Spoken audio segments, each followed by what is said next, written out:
여러분들도 지난주 뉴스를 통해서 소식을 접했을 것입니다. 또다시 총격 사건으로 고등학교에서 17명이나 귀한 생명을 잃게 되었습니다. 그 인터뷰 내용을 들으면서 한 엄마가 14살 아이를 총격으로 사망, 그 아이의 사랑하는 아이의 자녀의 죽음을 접한 한 어머니가 뉴스에서 마이크를 들고 절규, 제가 볼 때는 절규의 목소리로 미국 대통령에게 총기 규제를 간절히 부탁하고 요청하는 그 유튜브 동영상도 보았습니다. 한 뉴스에서 한 사회자가 그 총격 사건을 얘기하다가 도저히 더 이상 말을 못하게 해서 눈물을 보인 장면도 보았습니다. 이런 일이 미국에서는 지금 계속 되풀이되고 있습니다. 이런 뉴스를 접할 때 저는 그 CNN 인터넷 기사를 통해서 17명 그 사진을 다 보았습니다.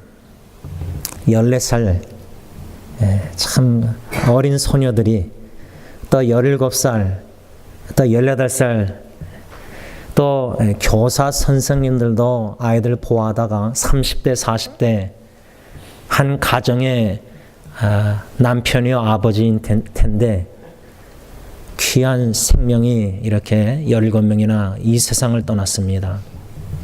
저는 아까 찬양팀 찬양, 참 찬송가 주께로 더 가까이 찬양할 때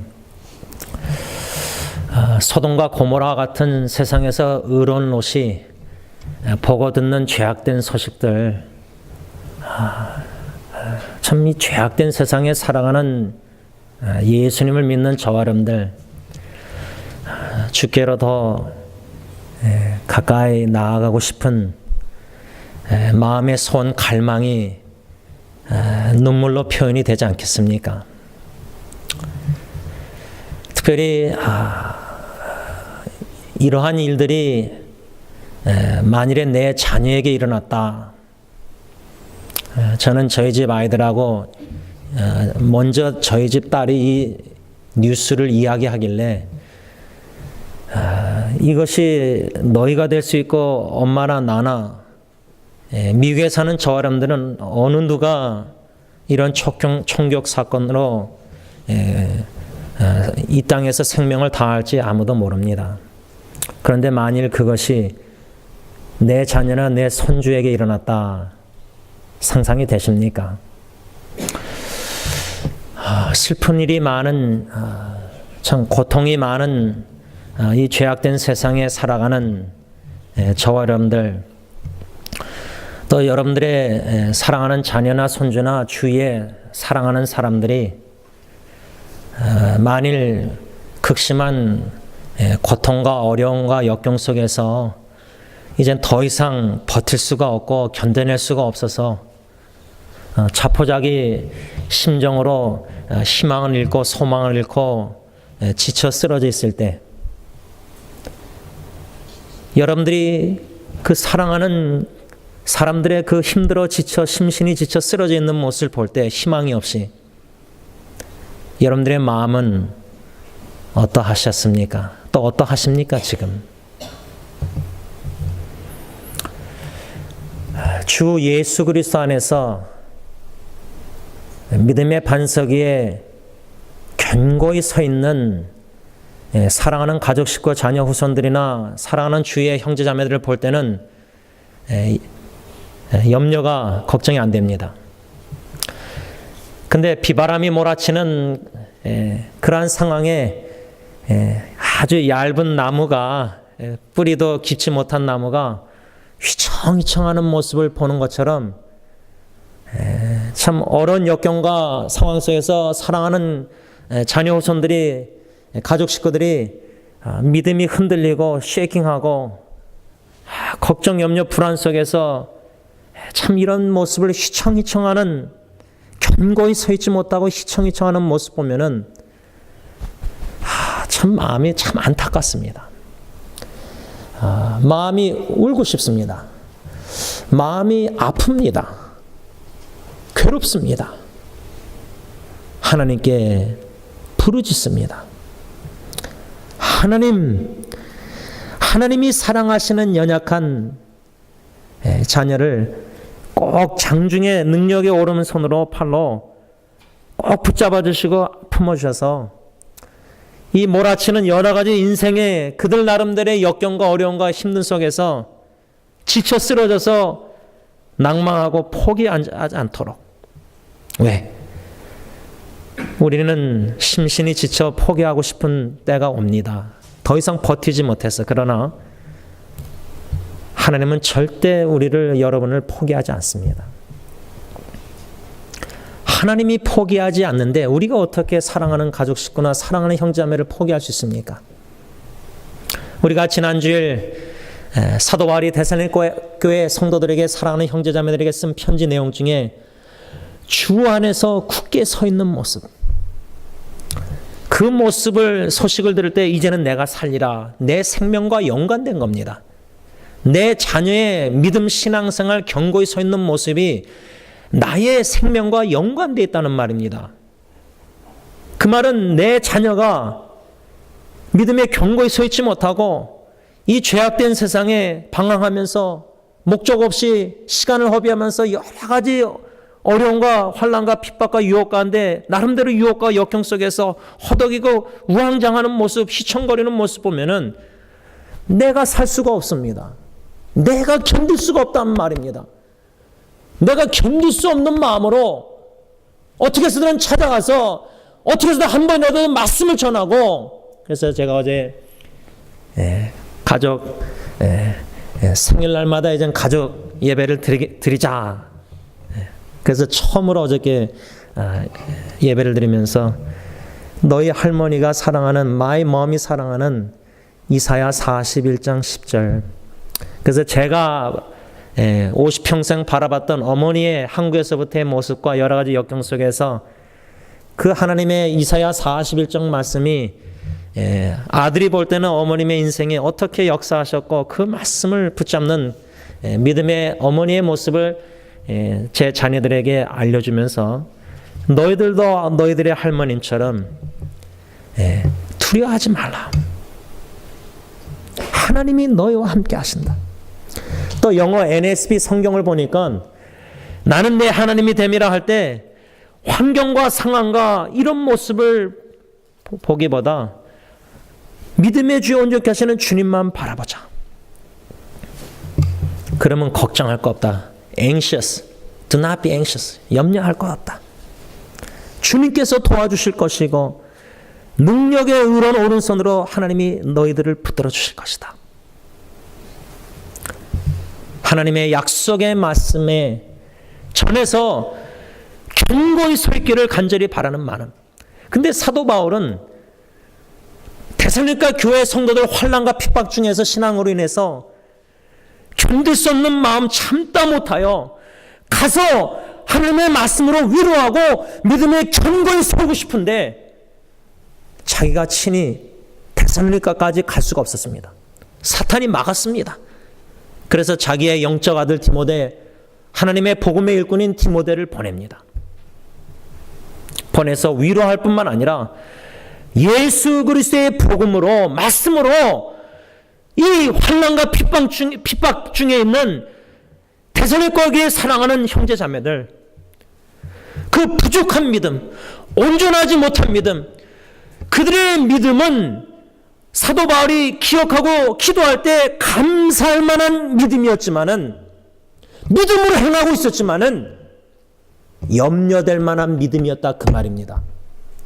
우리의 자녀가 믿음이 있고 사랑하는 교회 식구들이 믿음이 있지만은 그들의, 여러분들의 삶 속에 여러 가지 역경과 어려움 속에서 휘청휘청하는 모습을 보고 들을 때 염려가 되는 겁니다. 아, 저 성도님이 과연 저 가정의 자녀의 여러 가지 문제 속에서 믿음의 견고에 있어서 하나님께 울부짖으면서 약속의 말씀에 붙들림 받아서 흔들리지 않고 이겨낼 수 있을까? 견뎌낼 수 있을까? 아니면 더 이상 견딜 수가 없어서 심신이 지쳐서 낙심할까 봐 염려가 됩니다. 시험에 들까 봐 염려가 됩니다. 바울은 염려가 되었던 겁니다. 자신과 동역자가 수고한 그 모든 일이 환난과 핍박 중에서 사탄이 미혹하고 유혹하고 시험해서 성도들의 믿음을 떠나게 할까 봐, 모든 수고가 헛되게 될까 봐 우리 부모가 죽을 때까지 자녀가 결혼해도 죽을 때까지 자녀를 기억하고 기도합니다. 자녀가 50, 60, 70대도 부모의 마음은 자녀입니다. 부모의 마음은 자녀가 염려가 됩니다. 그 염려 중에 제일 큰 염려는 신앙과 관련된 겁니다.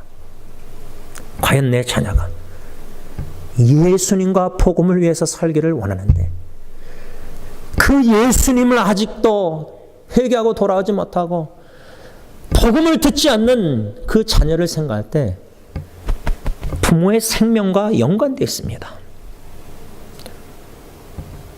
그래서 지난주에 주 안에서 굳게 서기 위해서는 사도 바울이 오늘 본문에서 10절에 주야로 심히 간구함은 너희 얼굴을 보고 너희 믿음이 부족한 것을 보충하게 하려 합니다. 감사할 만한 믿음이었지만은 데살로니가 교회 성도들의 믿음이 환난과 핍박 중에서도 성령의 기쁨으로 하나님의 말씀을 받고 믿음의 소문이 나고 감사할 만한 믿음이었지만은 염려될 만한 믿음이요 보충해야 될 믿음이었다 그 말입니다. 부족했다는 말입니다. 온전한 믿음이 아니었다는 겁니다. 저와 여러분들의 믿음은 어떻습니까? 견고히 서 있습니까?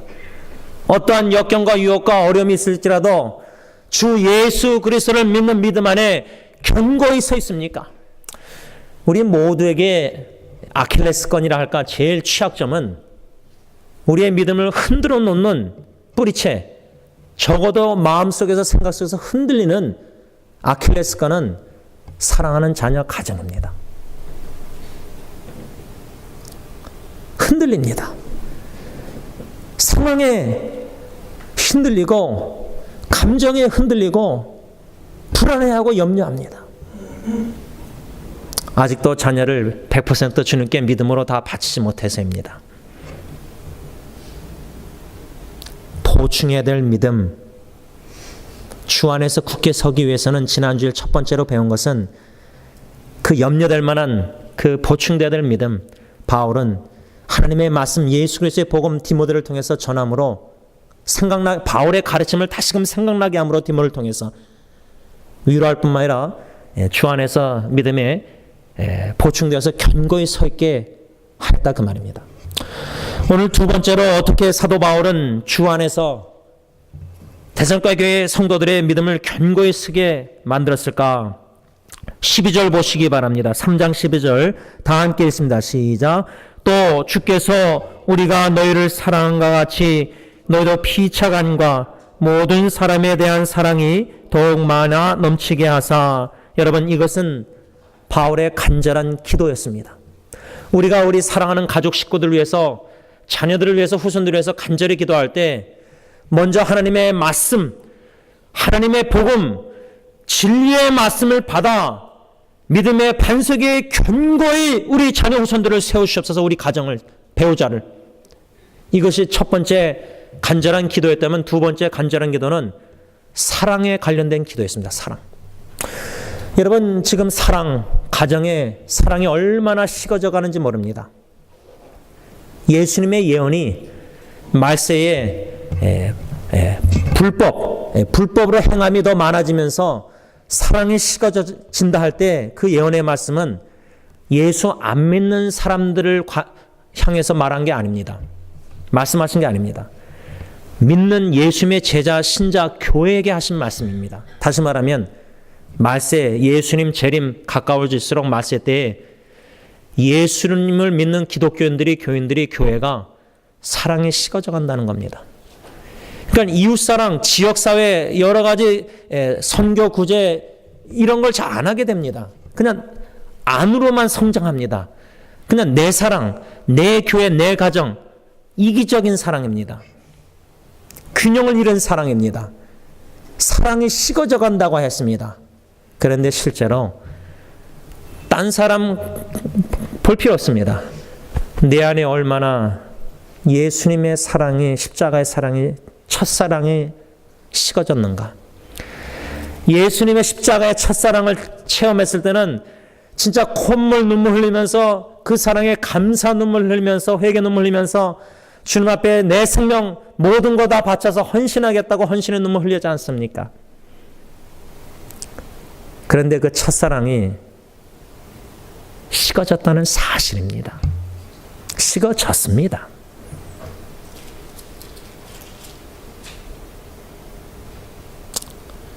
요한계시록에 어디서부터 떨어졌는지, 그 첫사랑이 언제 어디서부터 식어졌는지 되돌아봐야 됩니다. 돌이켜야 합니다. 다시금 기도하면서 그 첫사랑을 회복해야 됩니다. 사도 바울은 데살로니가 교회 성도들을 위해서 그 환난과 핍박 중에서 주 안에서 굳게 서기 위해서 예수 그리스도의 복음과 하나님의 말씀, 그 가르침을 디모데를 통해서 다시 상기시키고 기억해 했을 뿐만 아니라 바울의 간절한 기도는 사랑이었습니다. 사랑 충만이었습니다. 그 사랑 충만한 그 간절한 기도 내용이 오늘 12절 나오는데, 이 내용을 간략하게 저는 세 가지로 구분해 봤습니다. 첫 번째 보면은 12절 상반절에 또 주께서 우리가 너희를 사랑함과 같이. 첫 번째 기도 내용을 보면 바울과 동역자가 데살로니가 교회 식구들을, 형제자매들을 어떻게 사랑했는지 그 사랑을 먼저 데살로니가 교인들이 깨달아 알아야 됩니다. 다시금 상기시키고자 기도한 겁니다. 다시 말하면 우리 부모님들이 자녀를 생명을 다할 때까지 사랑할 거 아닙니까? 근데 자녀들이 부모의 사랑을 잘 모르는 겁니다. 못 깨닫습니다. 물론 100% 충분히 이해하고 깨닫지 못할지라도 부모님과의 관계에서 부모님이 나를 얼마나 사랑하셨는지 또 하시는지 그걸 묵상하고 깨달아 알아가야 되지 않습니까? 바울은 데살로니가 교회 성도들 위해서 기도하면서 우리가 너희들을 어떻게 사랑했는지 그걸 먼저 알기를 원했던 겁니다. 그것이 오늘 데살로니가전서 1장 1절부터 쭉 오늘 3장 마지막 13절까지 쭉 다시금 묵상할 때 저는 한 8가지로 요약을 했습니다. 시간이 없기 때문에 제가 나중에 큐티에서 다 교회 웹사이트에 올리겠습니다. 8가지 사랑 표현, 어떻게 바울과 동역자들이, 바울이 데살로니가 교회 성도들을 사랑했는지 기억하며 기도하고 복음을 전하고 목숨까지 주길 원했고, 어머니가 자기 자녀를 돌보듯이 돌보고 부드럽게 대하고, 아버지가 자녀를 권면하고 위로하고 경계하듯이 했고, 거룩하고 흠이 없는 본을 보이고 아무 폐를 끼치지 않으려고 밤낮으로 일하면서 고생하면서 그 데살로니가 교인들을 복음을 전하고, 이런 여러 가지 편지 내용의 사랑의 표현, 내가 너희들을 이렇게 사랑했다, 너희 아느냐, 그겁니다. 그래서 저는 어제 가정 예배를 드리면서 또 이제 오늘 생일이니까 이제 편지를 써서 이메일로 보내려고 합니다. 그 이메일은 이제 제가 떠나도 항상 가지고 있을 거 아닙니까? 제가 쓴 모든 가정에 대한 일기들도. 자녀들이 한국말 배워서라도 언젠가는 일기장을, 아빠 일기장을 떠나면 다 읽을 거 아닙니까? 그 편지 내용 속에서 지금 데살로니가 교인들이 이 편지를 받을 때 멀리 떨어져 있는 데살로니가를 생각 안 할 수가 없었을 겁니다. 또 데살로니가에 바울이 있었을 때 참 그 복음 전했던 그 모든 가르침과 사랑을 고생하고 수고하고 자기들 위해서 모든 것을 기억할 겁니다. 이 추억은 우리가 죽어도 자녀들에게 남습니다. 어쩌면 사랑은 추억을 만드는 것입니다. 예수 그리스도의 추억을 만들어주는 겁니다. 복음에 합당한 생활을 보여주는 겁니다. 그래서 그 편지도 또 표현하는 겁니다. 바울은 우리가 너희들을 이렇게 사랑했다, 그것을 알길 원했던 겁니다. 그걸 기도한 겁니다. 두 번째 이 12절의 기도 내용은 두 번째 뭐냐면 너희도 피차간 간과 너희들도 서로 사랑했다는 겁니다. 그래서 사도 바울은 형제들의 사랑에 관하여 4장 할 말이 없을 정도로 가르침을 받아서 순종하고 피차 사랑하고 있었습니다. 서로 사랑하고 있었다 그 말입니다. 서로 어떻게 사랑했는가 한 6가지로 제가 데살로니가 전서를 쭉 묵상하면서 한 6가지로 요약을 했는데 그 6가지 중에 하나가 뭐냐면 서로 피차 권면하고 서로 덕을 세우는 5장 11절 또 5장 13절 서로 화목하고 공동체가 교회가 예수를 믿는 가정이 이러한 서로 사랑하는 모습이 재현되어야 됩니다. 그럴 때 어떠한 환난과 역경과 어려움이 있어도요 가정도 교회도 이런 주님의 사랑으로 주님이 우리를 사랑했듯이 바울이 데살로니가 교인들을 사랑했듯이 우리의 신앙의 영적 부모님이 또 우리를 사랑했듯이 그 모든 사랑을 통해서 우리는 결국은 주님의 사랑을 느끼는 거 아닙니까? 그 주님의 사랑을 느꼈을 때 체험했을 때 깨달아 알아갈 때 그 사랑으로 가정이 교회가 서로 피차간에 사랑하는 모습 그럴 때 주 안에서 견고히 굳게 서 있을 수 있다 그 말입니다. 반대로 생각하면 가정이 그리스도의 사랑으로 서로 사랑 못하면요 마귀 사탄이라는 놈은 그 틈을 노려서 화목을 깨고 화평을 깨고 서로 덕을 세우지 않고 영적 건축가가 돼서 서로 믿음을 세워주지 않고 위로 격려 세우지 않고 서로 깎아내리고 무너뜨리고 집을 허무는 미련한 여인처럼 남편처럼 그럴 때 그 가정은 무너집니다. 주 안에서 굳게 서 있지 못하기 때문에 무너집니다. 지금 얼마나 많이 무너지고 있습니까? 가정과 교회가. 왜? 주 안에서 굳게 서 있지 못하기에 다시 말하면 주 안에서 서로 사랑하지 않고 있기 때문입니다. 사랑을 않고 있고요. 교만과 고집 속에서 또한 사랑을 할 줄을 모릅니다. 저는 그렇습니다. 제가 제 자녀들에게도 여러분들에게도 설교할 때 새벽 기도 때 어떻게 교회 식구들을 어떻게 가정 아내와 세 자녀를 어떻게 사랑해야 될지 모를 때가 너무나 많습니다. 어쩔 때는 이 심장이 막 터질 것 같습니다. 사랑하고 싶은데 어떻게 해야 될지 모르겠습니다. 하나님. 사랑의 통로가 되고 싶은데 가슴앓이, 짝사랑, 몸부림침, 십자가 앞에서 하나님의 도움을 구하는 겁니다. 저의 간절한 87년도부터 부르심을 받고 기도 제목 중에 하나가 사랑에 불타는 전도자와 위로자로 세우시옵소서. 견딜 수 없는 마음으로. 그런데 인터넷 사역도 지난주에 어떤 한 지체가 목사님 제가 상담 요청하는 거 귀찮으시죠? 이러면서 아이콘을 이모티콘을 셋한 거를 올려놨는데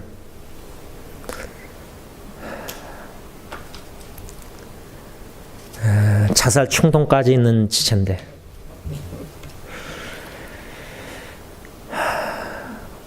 사랑이 부족하기에 어떻습니까? 우리 그렇게 예수님의 사랑으로 배우자조차도 자녀조차도 어떻게 잘 사랑해야 될지 모를 때가 참 많습니다. 죽을 때까지 이 사랑의 학교에서 하나님이 나 같은 죄는 어떻게 예수님 주시까지 사랑했는지를 배우고 깨달아 알아가서 기도하는 가운데 그 사랑에 내 마음이 녹아지고 부서지고 깨지고 자아가 이기적인 마음이 철저히 깨어질 때 그때서야 조금이나마 이타적이 되고 희생적인 사랑을 무조건적인 사랑을 실천에 옮겨 싣는 사랑의 통로로 세움 받을 수 있다 그 말입니다. 그것을 위해서 우리가 바울처럼 먼저 나 자신을 놓고 기도하고 사랑하는 배우자, 자녀, 가족, 부모, 식구들을, 교회 식구들 위해서 바울처럼 간절히 기대됩니다. 먼저 하나님이 독생자 예수님을 내어주시기까지 우리를 얼마나 사랑하는지 깨달아 알게 하여 주시고, 그 사랑의 크기와 높이와 넓이는 높이를 깨달아 알게 하시고, 그 사랑으로 흘러내려가서 가족 식구, 교회 식구, 이웃을 서로 사랑케 하옵소서. 사랑의 공동체를 가정부터 교회부터 하나님의 나라 왕국을, 사랑의 왕국 공동체를 세워나가게 하옵소서. 그런 가운데 마지막 세 번째 12절 하반절에 모든 사람에 대한 사랑이 더욱 많아 넘치게 하사. 데살로니가 교인들은 마게도냐 모든 지역 사람들에게 사랑을 이미 하고 있었다고 저는 생각합니다. 지금 바울은 데살로니가 교인들이 사랑 안 하고 있기 때문에 사랑을 하게 해달라 기도하는 게 아닙니다. 하반절 보면 더욱 많아 넘치게 하사. 사랑이 더욱 많아 넘치게 하사. 그러니까 컵 안에 사랑의 물결이 이 정도 채워져 있어서 서로 사랑하고 모든 형제자매들을 사랑하고 있었습니다. 그런데 더욱 많이 넘쳐 흐르게 해주시기를 하나님께 기도한 겁니다. 컵 안에, 우리 마음에 하나님의 사랑이, 물이 계속 주전자에 물을 붓면은 계속 부면 넘칩니다. 우리 마음에 예수 그리스도 안에서 저 여러분들에게 베푸신 그 사랑의 물결이 홍수처럼 넘쳐 흘러야 됩니다.